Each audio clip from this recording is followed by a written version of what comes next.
मान्यवर, हमने संवाद, सुरक्षा और समन्वय तीनों का उपयोग किया है। नवीनतम टेक्नोलॉजी का उपयोग कर सटीक निगरानी और ढेर सारे टेलीफोन बिलों का विश्लेषण करा है। Location tracking system, mobile phone की गतिविधियां, scientific call logs, social media analysis, forensic और तकनीकी संस्थानों की सहायता लेकर ये पूरे अभियान का हमारे गृह मंत्रालय ने नेतृत्व किया है। ड्रोन सर्वेलेंस, सैटेलाइट का उपयोग, इमेजिंग टेक्नोलॉजी और आर्टिफिशियल इंटेलिजेंस आधारित डेटा एनालिसिस से ये सफलता मान्यवर प्राप्त हुई है। मान्यवर, कई ऐसे अभियान भी चले जिसने बड़े बड़े क्षेत्र क्लियर कर दिए।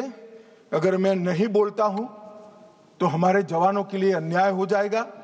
ऑपरेशन ऑक्टोपस 2022 में चला, बूढ़ा पहाड़ क्षेत्र में बिहार में चला।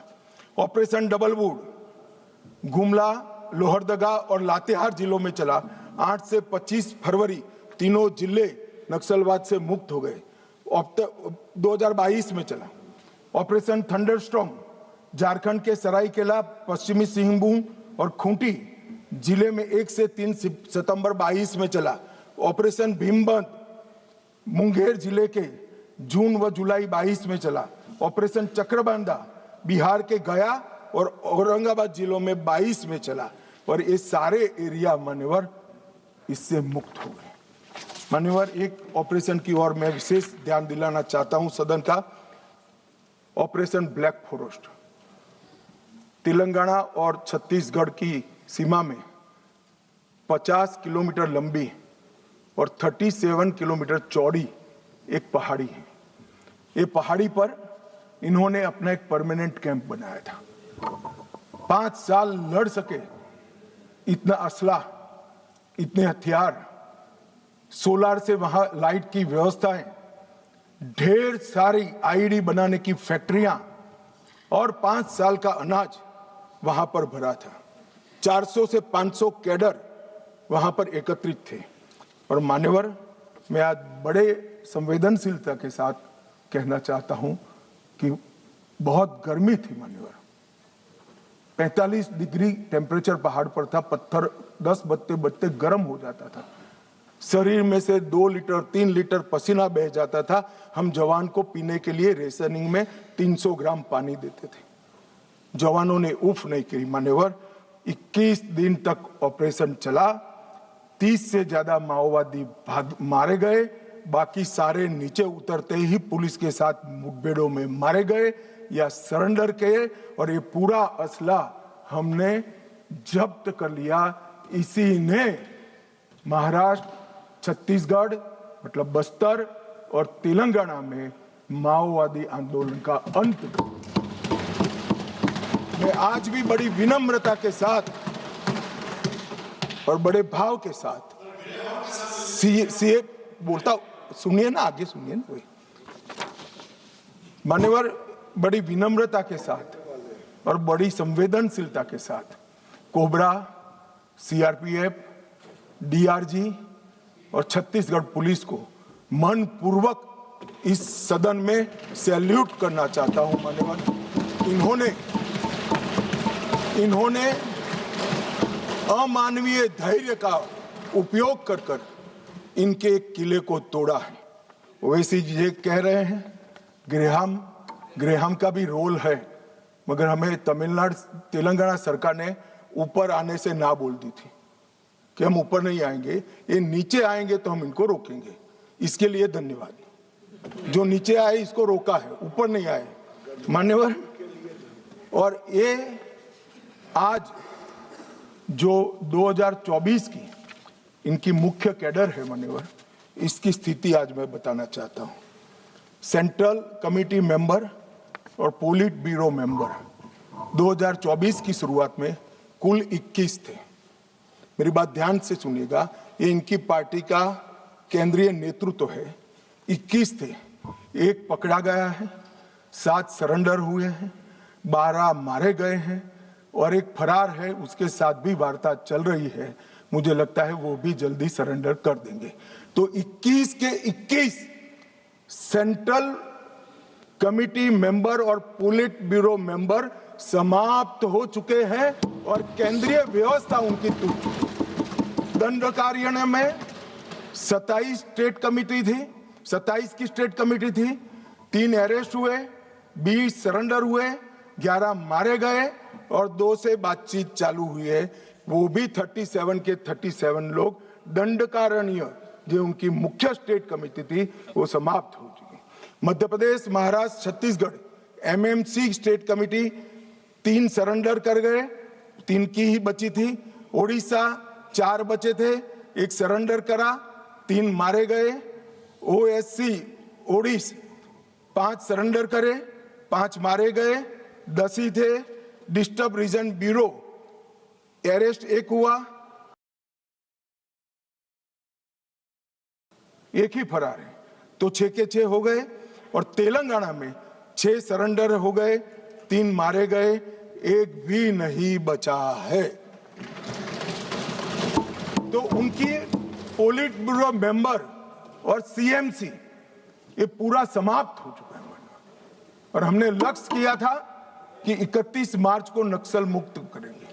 मैं पूरी व्यवस्था होने के बाद देश को भी सूचित करूंगा, मगर मैं ऐसा बोल सकता हूं, धड़ल्ले से बोल सकता हूं कि हम नक्सल मुक्त हो गए हैं, ऐसा कहने में कोई तकलीफ नहीं। मान्यवर बसवराजू इनके महासचिव न्यूट्रलाइज हुए। हिडमा जिन्होंने 27 लोगों को मारा था, 28 वर्ष से एक्टिव थे। बसवराजू जी 49 वर्ष से एक्टिव थे। विवेक 40 वर्ष से एक्टिव था, न्यूट्रलाइज हुआ। गजरल्ला रवि 11 वर्ष से एक्टिव थे, न्यूट्रलाइज हुए। कदारी सत्यनारायण रेड्डी 46 वर्ष से एक्टिव थे, न्यूट्रलाइज हुए।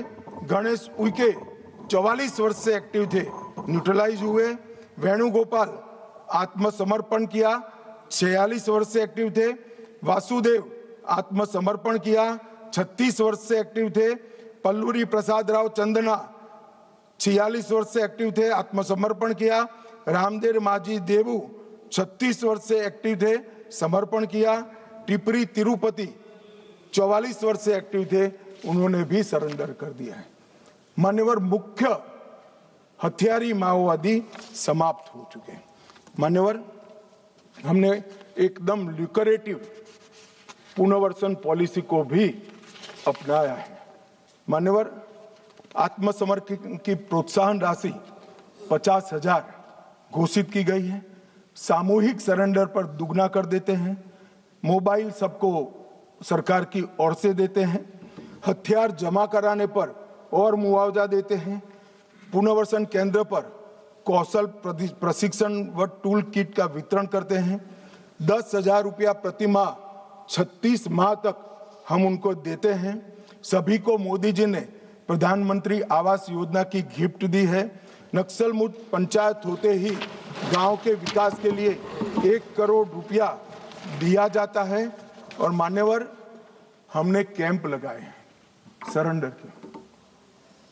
मैं आज इस सदन को बड़े संवेदनशीलता के साथ बताना चाहता हूं, मैं गया हूं वो कैंपों में। मान्यवर कई सारी स्वयंसेवी संस्थाएं वो कैंप में सालों तक हथियार लेकर घूमने वाले नक्सलियों को सामान्य मानवीय नागरिक बनाने का प्रयास करें।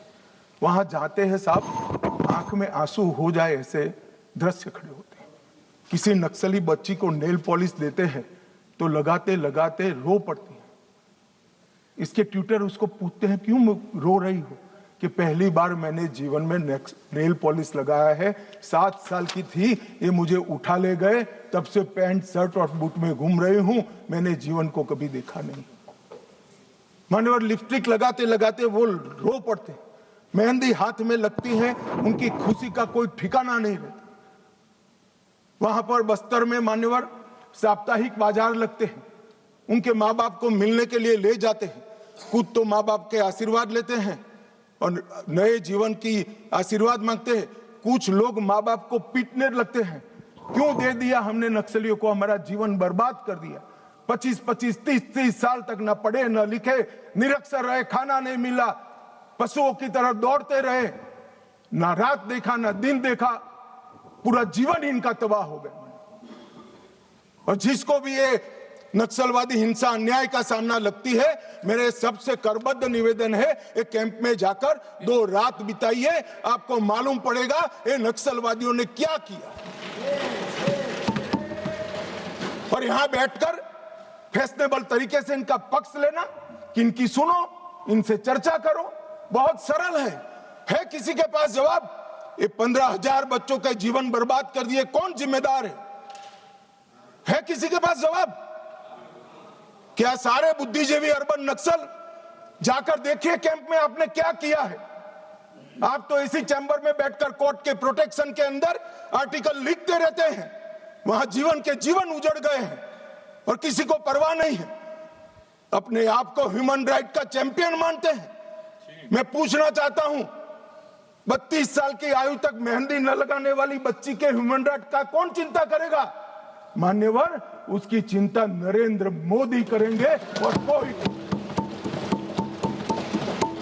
इनका अधिकार जो छीन लिया है, इसका हिसाब कभी न कभी देना पड़ेगा। मैं तो जन्म से हिंदू हूं मान्यवर, कर्मों में मानता हूं। जिन्होंने भी शब्द से भी प्रचिन्न समर्थन नक्सलाइटियों का किया है, वो सब इस पाप के इतने ही भागीदार है जितना बंदूक लेकर घूमे। मान्यवर, इनकी नौकरी और रोजगार के लिए हमने ढेर सारे प्रयास किए हैं। मान्यवर, कौशल केंद्र बनाए हैं, 12वां इनके बच्चों के लिए 12वीं तक की मुफ्त शिक्षा करी है। महिलाओं को 2 लाख का और पुरुषों को 5 लाख का ऋण की व्यवस्था है।